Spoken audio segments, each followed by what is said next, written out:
Hello, this is Steve Kubby. I'd like to welcome you to Kubby TV. And today we're going to talk about your favorite subject, hashish. The first thing you need to know about hash is all hash is not created equal. That's right. The trichomes that make up the hash can vary from extremely sticky, blonde, to dark, cruddy, powdery, stuff that looks a lot like pollen. There's a lot of variety in the potency and consistency of good hashish, but one thing that I look for is stickiness. Stickiness is an indication of fresh, usually green, whole plant being used, whereas the stuff that looks like pollen, that's from a dried plant, maybe a year old. It's not going to have anywhere near the potency. And the next test that I look for is, does it bubble? And as my good friend Bubble Man up in BC likes to say, if it doesn't bubble, it's not worth the trouble. Now, what I mean by bubbling, I mean that when you've got it in your pipe or whatever and you apply heat to it, it bubbles vigorously.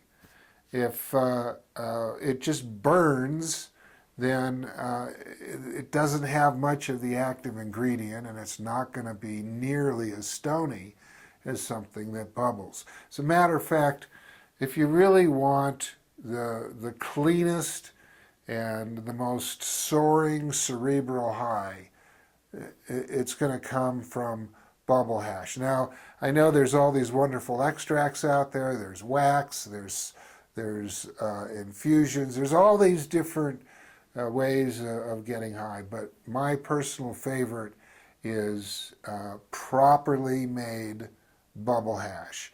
Properly made means that it came from frozen fresh plants, just like you can see here on Pot TV. Bubble Man has a video and he shows how he makes his bubble hash. And the first thing is you've got to have a good plant to begin with. You've got to have a plant that has the right kind of really juicy trichomes, as opposed to a plant that has trichomes that are mostly the casing and very little of the actual active ingredient inside.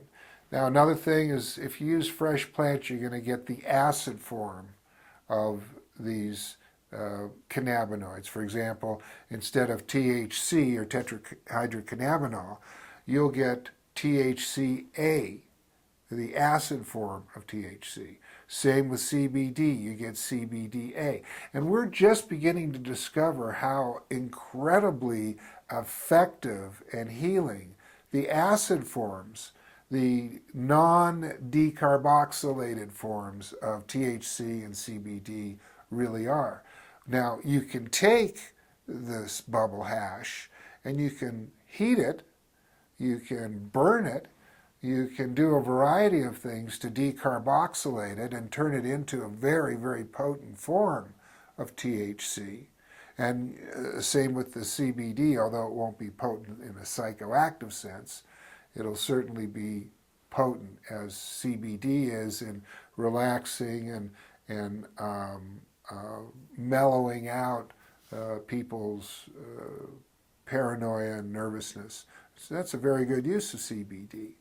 But the CBDA and the THCA that is in whole, fresh plants that have been converted into bubble hash, that's the best medicine out there. Now, I have a lot of respect for Rick Simpson, and certainly there's a lot of wonderful stories about the benefits of Rick Simpson oil. But Rick Simpson oil uses dangerous, explosive, poisonous, toxic, petroleum products, and that's a problem.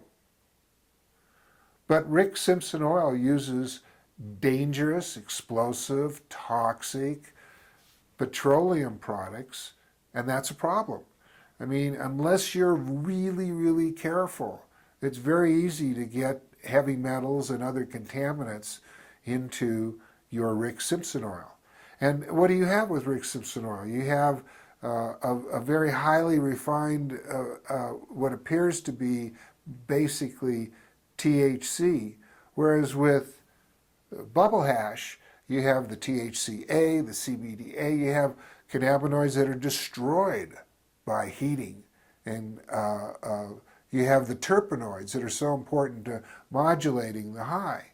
So in my humble opinion, whether you're smoking or using this as a nutraceutical, go with the bubble hash.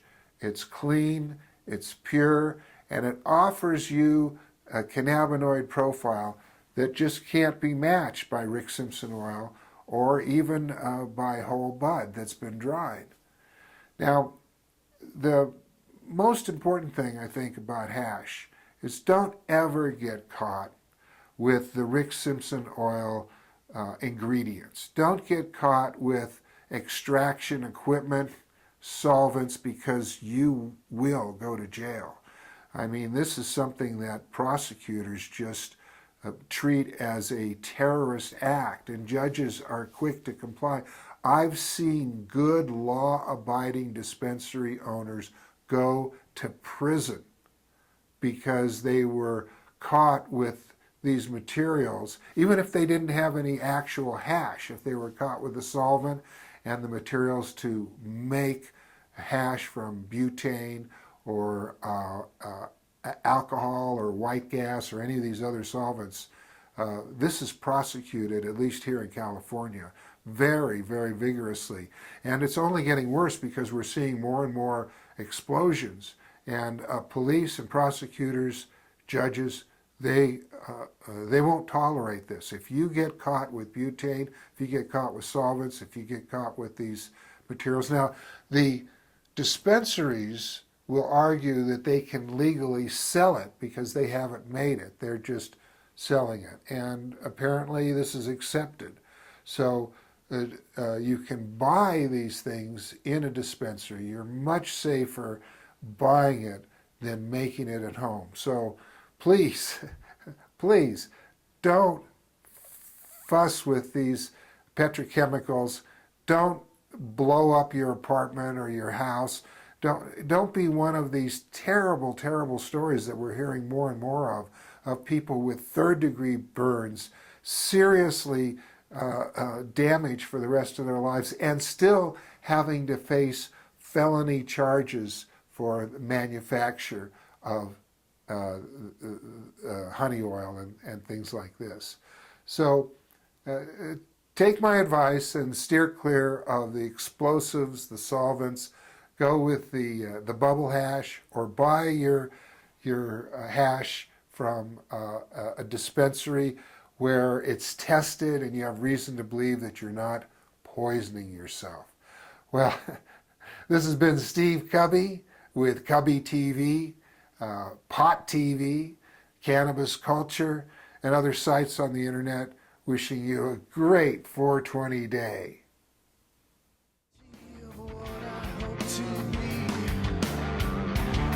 So heavy where I stand, the indecision builds within my twisted sense of self.